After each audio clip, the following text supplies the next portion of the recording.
আল্লাহ মালাকুল মাউত কে বলবেন, মালাকুল মাউত কি অবস্থা? বলবে সব শেষ।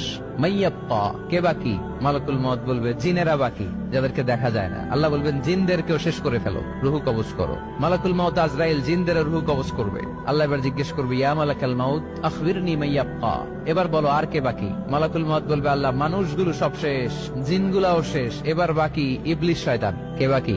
ইবলিসরেও শেষ করো, ইবলিসও শেষ। আল্লাহ আবার জিজ্ঞেস করবেন, ইয়া মালাকাল মাউতি মাইয়াব্বা, আর কে বেঁচে আছে বলো? মালাকুল মাউত বলবে, আল্লাহ আপনার কথা অনুযায়ী পৃথিবীর সব মানুষের রুহু কবজ করলাম, সব জিনদের রুহু কবজ করলাম, ইবলিসের রুহু কবজ করলাম, এখন আছে শুধু ফেরেশতা। আছে কারা? যাও ফেরেশতাদের রুহু কবজ করো। ফেরেশতাদের রুহু কবজ হয়ে যাবে। এবার আল্লাহ জিজ্ঞেস করবেন, ইয়া মালাকাল মাউত আখবিরনি মাইয়াব্বা।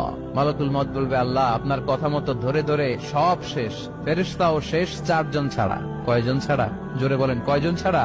ইসরাফিল, জিব্রাইল, মিকাইল, আজরাইল। আল্লাহ এই 4 জন আমরা বাকি। আল্লাহ বলবে, যাও ইযহাব ইনতালিক ইলা জিবরিল ওয়াকবাদ রূহা, জিব্রাইলের রুহু কবজ করো। ইযহাব ইলা ইসরাফিল ওয়াকবাদ রূহা, ইসরাফিলের রুহু কবজ করো। ইযহাব ইলা মিকাইল ওয়াকবাদ রূহা, রুহু কবজ করো। ওই 3 ফেরেশতাও শেষ। এবার আল্লাহ তাআলা জিজ্ঞেস করবেন, ইয়া মালাকাল মাউত আখবিরনি মাইয়াব্বা, হে মালাকুল মাউত আর কে বাকি আছে বলো?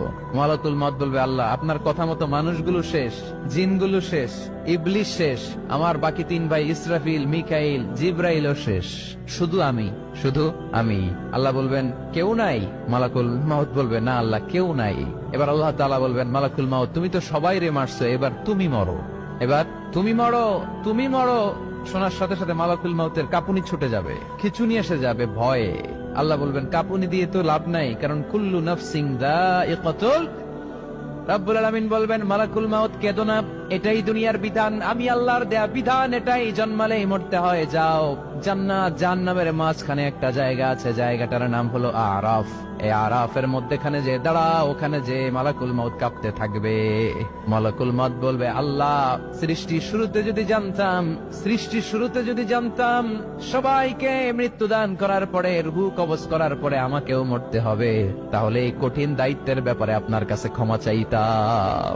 আজকে আমারও যে ভাগ্য বরণ করে নিতে হবে সৃষ্টির শুরুতে, আমি এটা কল্পনাই করতে পারি নাই। আল্লাহ বলবেন, নো টক, মুত ইয়া মালাকাল মাউত, মর, মরে যা, মুত, মরে যাও। বলার সাথে সাথে মালাকুল মাউত এক বিকট চিৎকার হাঁকিয়ে মরে যাবে। মালাকুল মাউতের চিৎকারটা সেদিন এত ভয়ঙ্কর হবে, বিষ্ণু ঈসা ইসলাম বলেন, ওই চিৎকারের আওয়াজ যদি পৃথিবীর মানুষেরা কান দিয়ে শুনতে পেত, তাহলে কিয়ামত সংগঠিত হওয়ার জন্য আলাদা করে ইসরাফিলের সিঙ্গার প্রয়োজন হতো না।